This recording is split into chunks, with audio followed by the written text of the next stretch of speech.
This is my homemade winch.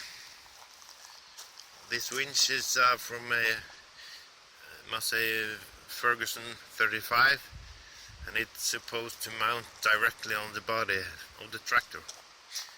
I found this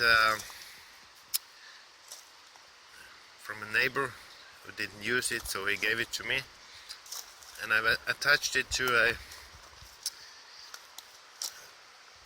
frame with you can see the PTO goes in here and it comes out down here.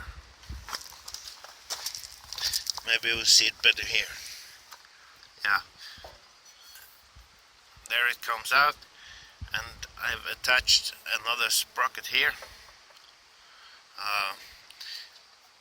with a tensioner, so that when I'm using the winch I'm tensioning up the chain.